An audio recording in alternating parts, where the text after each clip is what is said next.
All right. So everybody can see my screen, right? It's coming up. Cool. Just a moment. There it is. It's there. All right. So I was just saying that I've been on this committee, I think, or this SIG group for about 2 years, and I was wondering if someone wanted to take it over. Just send me an email, or you can comment to the circ the Koha circ SIG email list, and we can get that ball rolling. But nothing, didn't have any new announcements to make, but I did have a couple of topics, and I was wondering if Georgetta at Liberty Lake Municipal Library was there. And I'm here. okay, cool. Do you want to start with your first topic? What's the PayPal topic? Yeah, I was wondering if I'm sorry, just a second, I gotta go up there. She's going to come to the front of the room. Hold on a sec. Oh, she's sprinting. Wow. Oh, nice.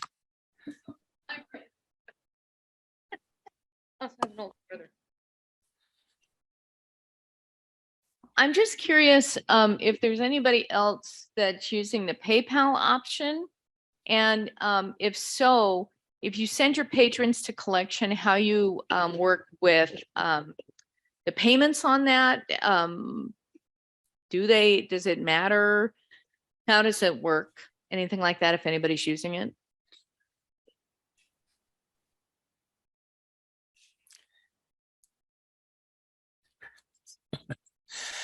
Well, we use PayPal through Discovery, our OPAC.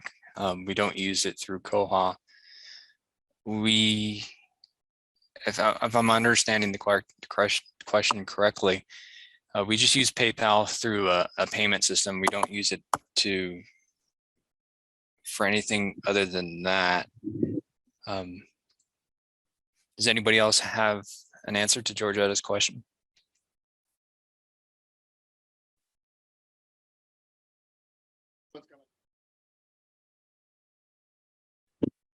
I'm sorry, I had to step out of the room to answer a text from one of my kids, so I'm not sure what the question is, but we do use PayPal.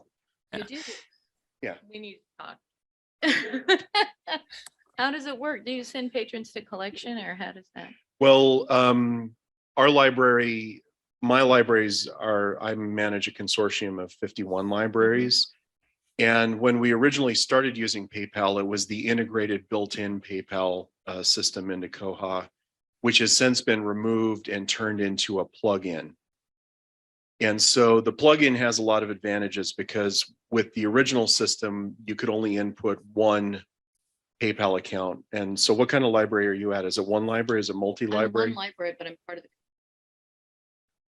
Oh, you're from, okay, which library? Liberty Lake. Okay. I used to be a Latah County Library in Idaho. Yeah. So if CIN has the PayPal plugin installed, what you can do is you can set up a separate, for Liberty Lake, you would be able to go in and set up all the PayPal credentials just for Liberty Lake, so that when a patron logs in to the OPAC and their home library is Liberty Lake, they would any payments they make would come to the Liberty Lake PayPal account. And to set it up, you need to create the PayPal account, and then you need to get a bunch of authentication tokens from them, and you need to tie it to a bank account where the money will be deposited. There's one setting in Koha that you have to have set correctly, and it has to do, I know Andrew helped me with this, and I guess Nick isn't in the room anymore. Nick would probably know. There's a system preference that determines how many results you get in like a JSON report, a public report. And you have to make sure that that number is set high enough so that, like, you guys have what, 28 branches in CIN? That number has to be set higher than 28. Otherwise, not all of the results in the PayPal plugin will show up. So there's a little bit of setup, but once it's set up, it's pretty seamless for the patrons. They log in, if their home library is not a library that is using PayPal, they don't see the PayPal options. But if their library is, any money that they pay to PayPal will be deposited into your account. The trickier part is that then you're going to need some reports to know, you're going to need to run some reports regularly to determine what is being paid through PayPal. And in your situation, like if you've got multiple libraries, if they're paying for a lost item, like if you're a Liberty Lake and their lost item is owned by Coeur d'Alene, you're going to need to know. Yeah, that's the issue. And that's a more of a report issue than an actual setup with PayPal. So do you guys have the PayPal plugin already installed? So Yeah. that's why I was using it the way that.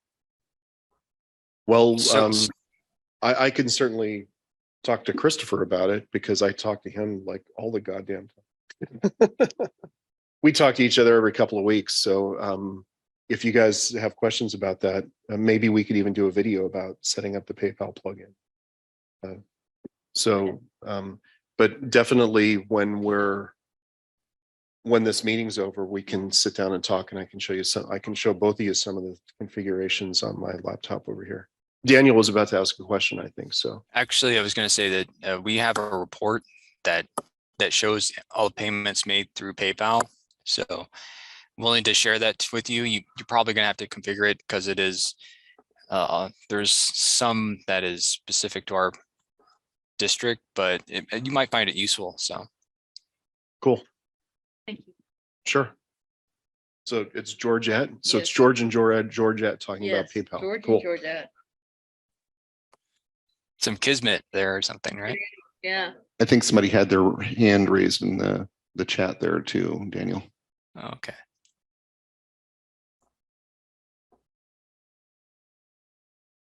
Let me see if I can find the chat.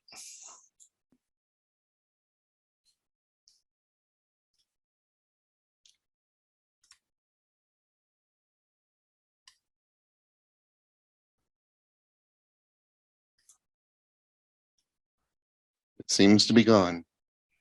There we go.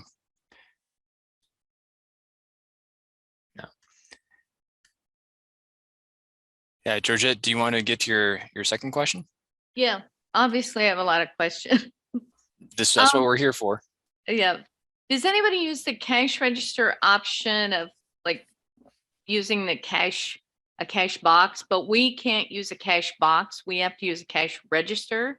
So I'm wondering, is there any way that Koha can talk to a cash register? Anything like that? Does anybody do anything like that? I'm a municipal library, so I have to have an actual cash register that I can, keep track of auditing and all that. So we don't use a cash register at PCCLD, but does anybody else?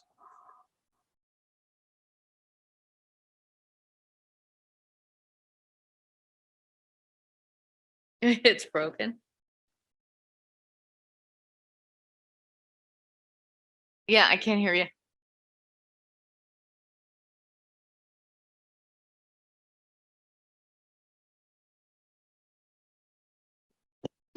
We have a cash register that should be in the Smithsonian.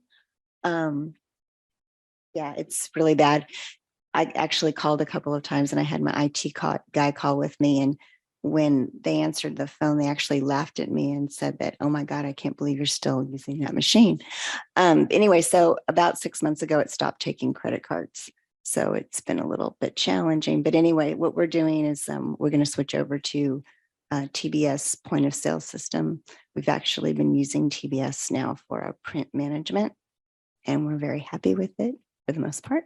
So we're switching over, and I'm excited because it is going to integrate with Koha. So it'll be really nice to not have to 5 steps to get rid of a patron fine or a lost and damaged charge. So. Okay, thank you. So do you want to get to your third question? Oh, I got somebody answering something here really quick. Okay.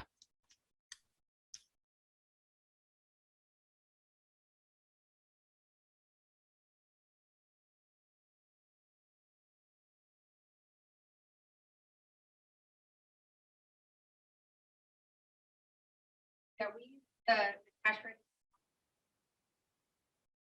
Ah, but I'm loud. Um, We use the cash register option on Koha, but we print it as a report and then we compare it to our handwritten stuff. We do have an electronic register, but we don't take cards or anything. We don't have that capability. But we just compare it to our daily stuff to kind of be more of a checks and balances. But we're not able to, and, it's whatever's in Koha in the catalog and stuff like that. But like any donations or stuff that we have there, it's not put in there. They're separate, but we just use it to compare to make sure people are writing down what they're supposed to be writing down, and the receipts, they come out, say what they're supposed to say. Right. I think for us, it's the idea of there's so many steps that if we could just do a cash register and maybe everything would balance and it wouldn't have so many gray hairs. Okay. Does anybody else have? I have one more, but there's one in front of me. I don't know if they want me to go next since I have. No, you go for it. It was one of my questions and I just messed up the order. So Okay, thanks. My last question was, as I mentioned, we are a municipal library, so we tend to run things a little bit differently and I have to follow the rules of my city, as well as other things. And so one thing that Koha frustrates me about is when you check in a lost item, it refunds the fine. And that messes up anything that goes to collection because we do have to send people to collection. Does anybody have a workaround for that? Is there anything that, won't stop or that, won't refund the lost fine? Oh, we have somebody in the room that may have an answer.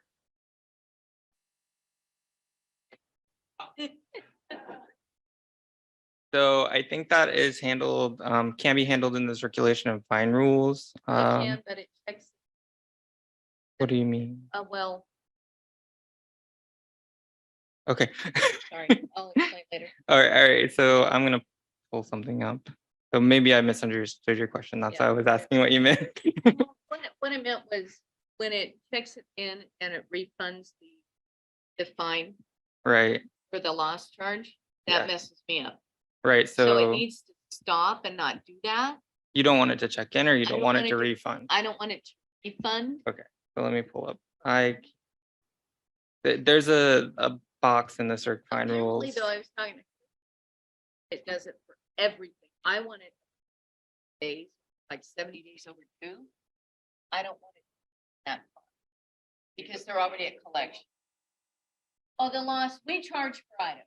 If they're 70 days overdue, and they could go to collect over $50. But when you check in the item, that amount of that item goes So- away. And I don't want that to go away because I've already sent them to collection that amount. Yeah, there is a system preference. And I see Daniel's pulling that up, which is a system-wide thing. So that's probably what's going Yeah. on with you guys. Yeah. I was thinking in the circ fine rules, they're like below where you put in your circ fine rules, there's an option to say yes, refund or don't refund. Right. But everything. And I need it Well, just to be not me that part. or, Not that part shouldn't, because it's in the circulation and fine rules. The part that is system-wide is telling it where, when you want it to charge, like where you want it to charge. So, I didn't know if there was something out, somebody had a workaround, if there's anything out there, because when you check it in and it takes that fine away, if I've sent the collection for $100 and they return 4 items over $25, now my collection amounts don't match and you have to.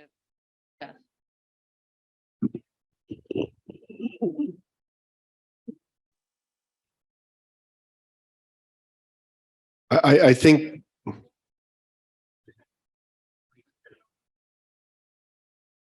no refund on lost returned items age. I think the issue here is that we're talking about two different issues with between fines and lost fees. Because I think what we're talking about is the lost item fee, and what you're talking about is a late fee. It's a lost item fee. Okay. Well, then I'm stymied. And that basically was just wondering, does anybody in anywhere have any type of workaround or anything?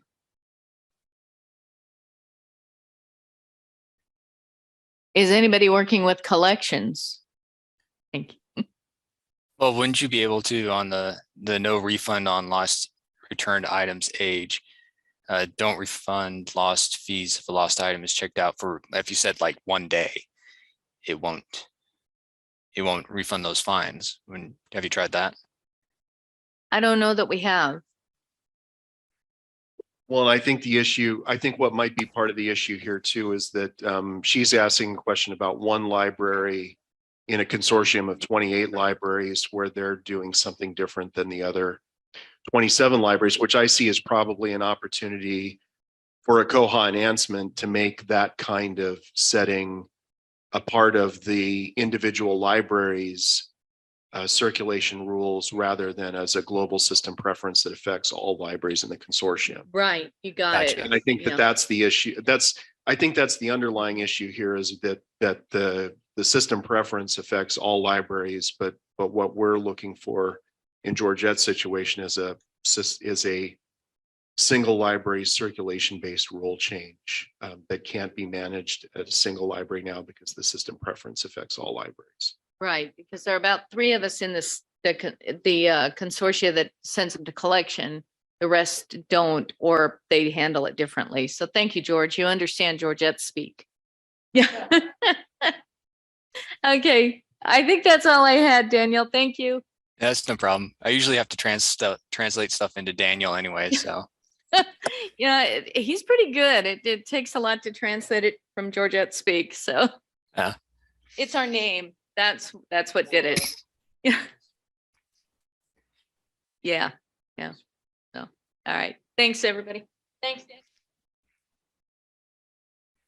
So Rebecca had a report that says that she uses to find negative fines to remove them from their accounts. And guessing that's when you check them in.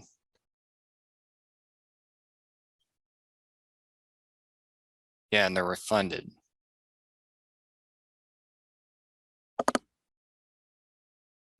Do you have a chance to, are you able to talk about this a little bit, Rebecca?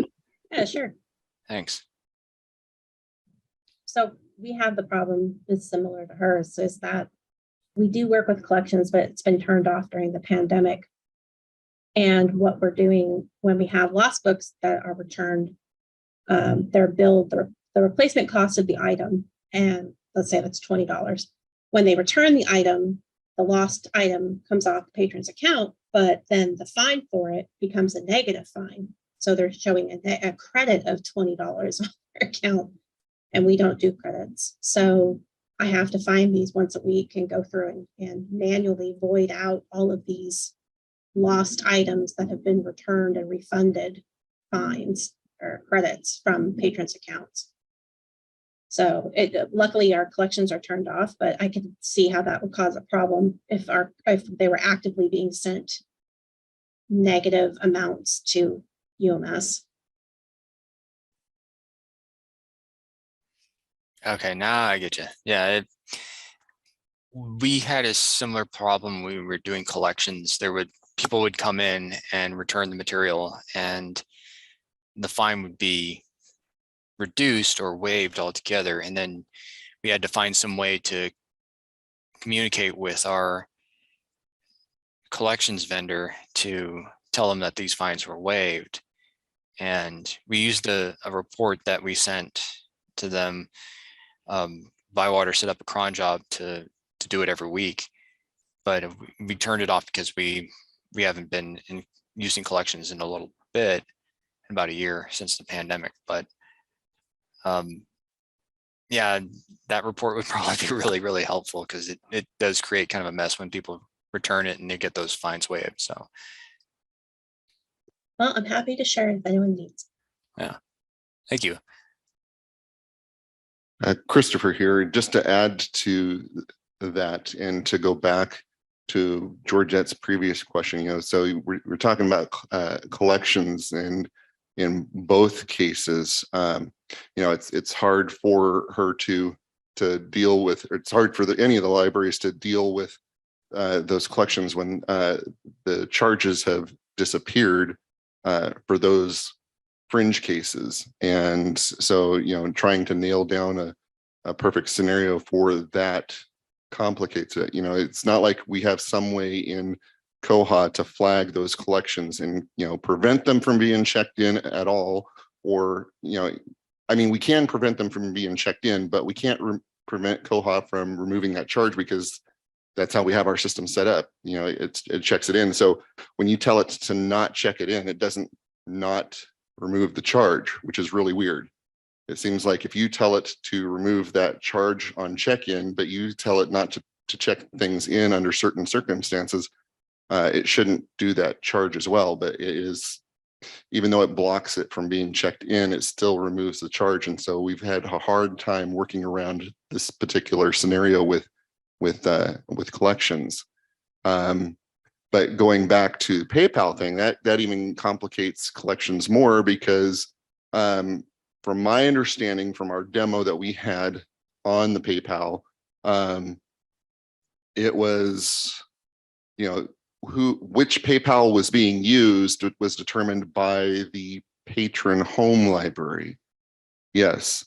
And so it's not necessarily, and that's kind of weird, particularly in PayPal, because in PayPal, it should go directly to the owner, not to the circulating library in that case. And that's a little weird. It would be nice if there was a preference to switch it to either or have some sort of rules for that. But in this case, if a patron from library A borrowed a book from library B and was being charged for that book, it's going to that money is going to library A's PayPal instead of library B's. And that's complicated because depending on libraries and the municipalities or the cities or whoever, they don't like to circulate money around between them a lot. And it gets into a sticky mess when we have one library being paid and then you have to write a check or send money somehow to that other library. And it would be preferable if we had a way to just send it directly to the correct library's PayPal account. I think some of the issues that come up with specifically with that part of the PayPal plugin is that when you're logged into the OPAC and there's that list of fines there or fees, it's really easy to determine who's logged in. But with a fine or a fee, if the fee is connected to an item, Koha should be able to figure out which library owns that item. But a lot of times those fees, there's nothing there that connects that fee to a specific library. There's nothing in the account lines that ties that fee to a library if there's no item record connected to that account line. If there's just a whole bunch of issues there with, I think the mechanics of Koha, it's really easy to tell who the patron is and where their home library is, but it's a lot more complicated for Koha to figure out who owns the fine or the fee. So I think that's why it was set up that way. So once again, I think it's an opportunity for development. And the other thing about the PayPal plugin is it can be set up so that only one library, the current PayPal plugin can be installed in a Koha, and then it can be set up so that maybe you've got 28 libraries and maybe only 5 of them are using PayPal. The PayPal plugin can be set up that way. So what if the item that's owned that has the fine on it is checked out by a borrower from Liberty Lake, but where the PayPal plugin has been set up to work for that library, but the patron's home library is Coeur d'Alene, where they're not set up with the PayPal plugin. So maybe the patron comes in and they've checked out the book at Liberty Lake, but it's owned by Coeur d'Alene. And so then PayPal has to be able to know that it can't pay Coeur d'Alene for that item. And I think that introduces a whole other level of complexity. So I can see probably why maybe you didn't want to use it. The way we have it configured is that all of the PayPal money goes to one place and then we distribute it. But we're in a completely different situation than you are, because you don't have a Nichols. You guys are there's no central office managing your consortiums. Well, there isn't there is sort of, but for us, it's an institution that's managing the consortium on behalf of other people. And so all that money just comes to our institution and then we pass it back to the members. And in your situation, it's a little less centralized than that. So that I think is part of the issue here.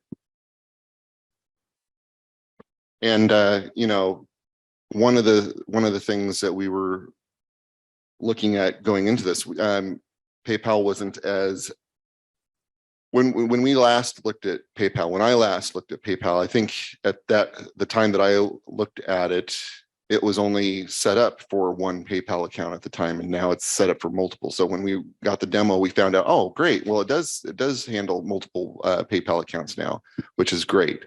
But yeah, and we do have that option. I mean, we could have it go through a central account and have our CIN office, which we do have, parse that out, but that's a whole lot of work that they don't want. Yes, it is a pain. And then there's the added, on top of all of that, there's the added, well, if something goes to collections, we don't want them to be able to pay for that via PayPal. We want them to come into the library. So there's no way to, specify you can't pay for this online as opposed to the other items. And so there are a few things that still need to mature within PayPal and within Koha itself. We do desperately need more of a workflow in Koha for collections, but also PayPal needs to be matured a little bit. It's come a long way, and it's fantastic. If it's a single library or a library that's funneling all their money into one place where they're divvying it out, that's a great scenario, but it's still not perfect for a multi-library system where the money needs to go to the right people. Oh, George is coming back. I just want to say that I love consortiums, but there are so many things that my life would be so much simpler if I just had one library. Yeah, thankfully I'm just in a district, so I only have 8 branches to manage. But guys, consortiums, you got my respect, man. That's a lot to manage. But if anybody's noticed, Wally put in the chat, he's got a write-off report that he runs on a cron job, and that's actually probably be really, really useful if we were still doing collections and getting to see those when they come in, and developed a workflow around them. But if anybody's interested, definitely take a look at the chat and ask Wally for a report, and he probably would be willing to share it with you. So yeah, anybody else have any questions? I've all those PayPals and fines reports are very important. Mine seems a little on the kind of the low end of the importance scale. So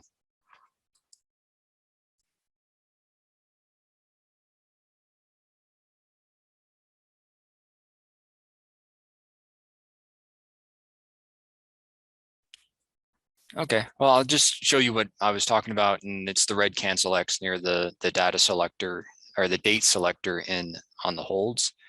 It's on the items, and I've had some staff ask about it, and it was, I'll show you it, but they say they kept stabbing that instead of the cancel. They just kind of missed the cancel button and see this instead. I'm talking about this one right here. And so they cancel that, trying to cancel the hold, and I wonder why they won't do it. And then they're like, oh yeah, the hold's over here.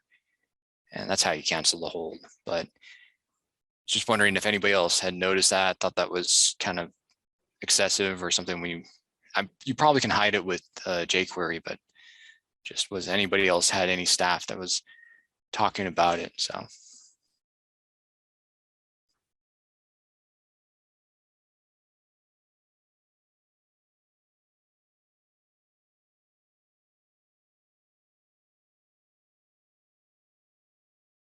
I think there are column headings. It's just I don't think we can see them clearly on the screen.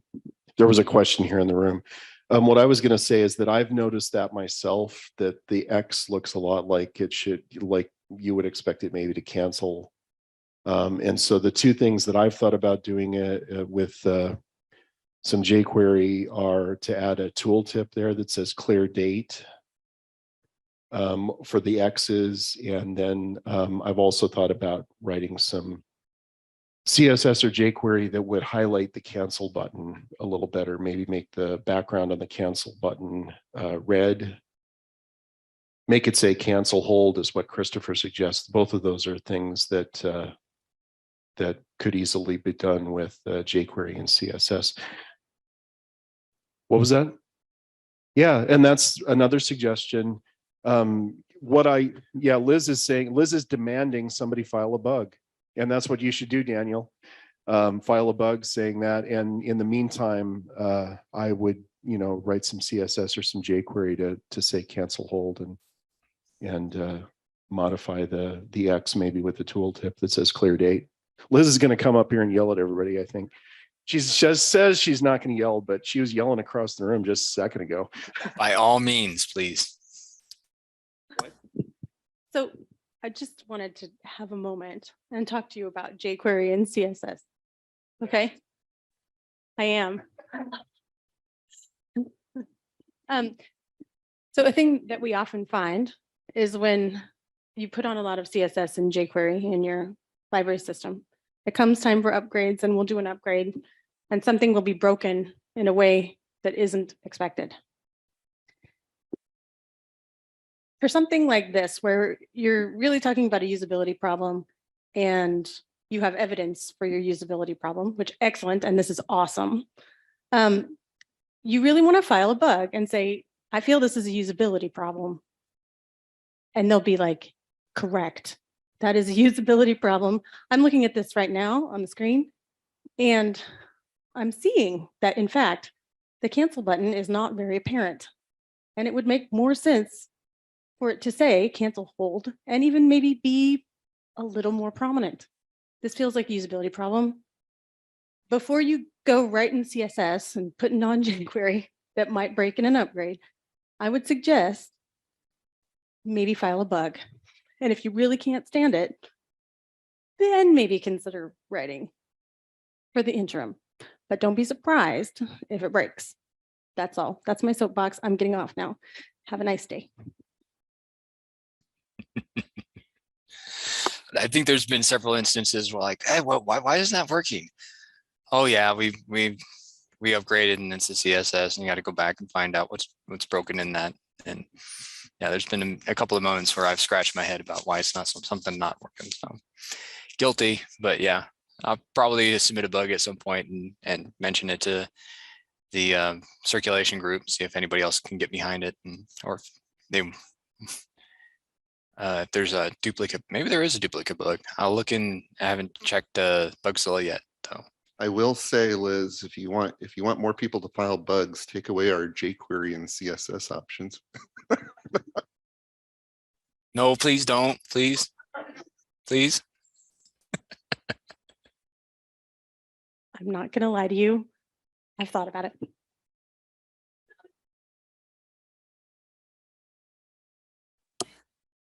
So does anybody else have any questions?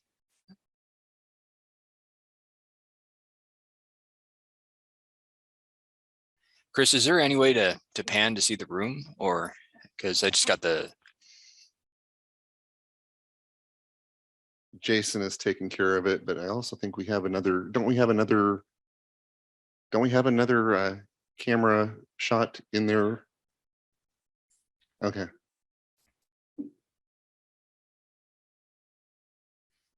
Okay. Are you seeing it now? Yeah. Okay.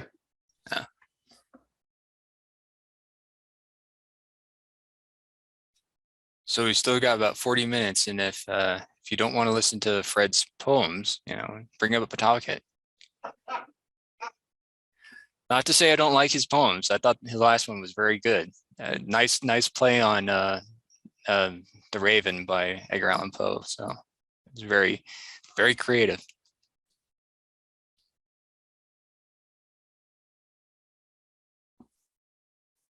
Be careful, because if you're saying that the one you just heard was based on The Raven, he's done another one since then that you missed, and because you haven't heard it, he might get up and do it again. Well, we don't need that, but if he wants to send it to me as a PDF or no, not a PDF, but some type of sound file, I'd definitely listen to it. I do enjoy his poems. So Fred is at the back of the room and he's looking pretty worn out. I don't think he's got the energy to come up here and read another poem. yeah.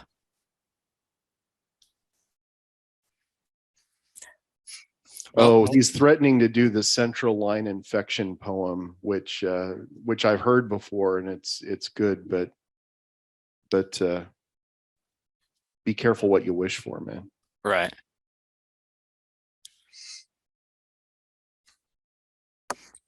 So what I will do is don't have any other topics, don't have any more announcements. Just if you are interested in taking over the circulation SIG, just give us a holler, and we'll get the ball rolling on that. But I think everybody in the room said 4 more years, 4 more years. Jeez. I don't know, but we got to chat.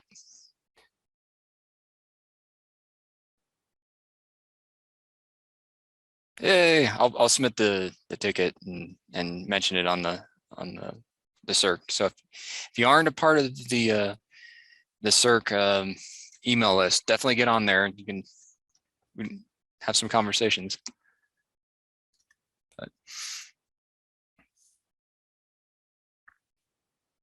so just a reminder that we meet the first Tuesday of every month, and I can never get the time zone thingy right, but it's 11 Mountain Standard Time, and it's, is it 1 o'clock Eastern Standard and 10 o'clock Pacific Standard.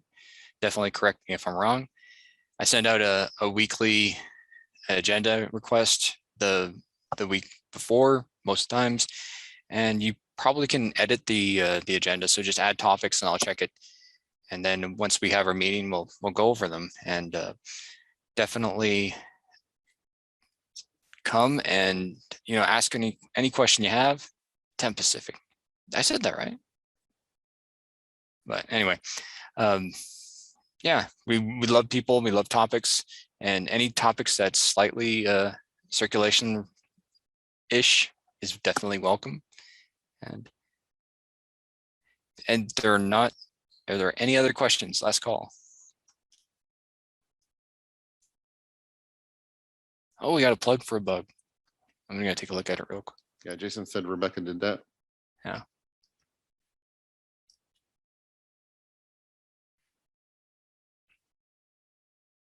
Yes, I would greatly appreciate any more comments or votes or CCs or anything on this bug.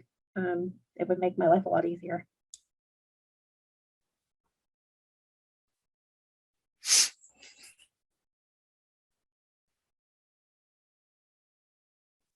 The dreaded claims return.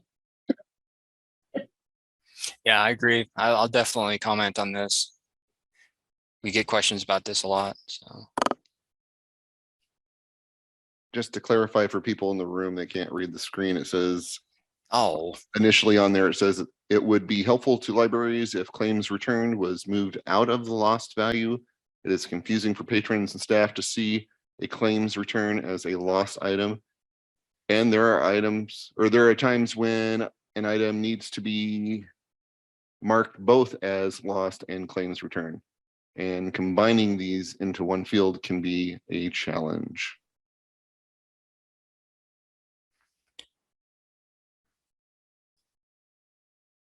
definitely agree.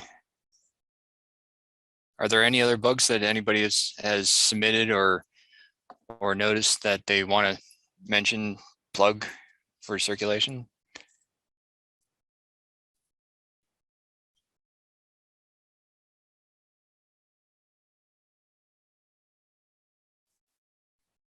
Nothing here. Okay. Well, I guess this would, we can call it a wraps and you guys get a 15-minute extra break, and we'll see you guys at the circulation meeting, okay?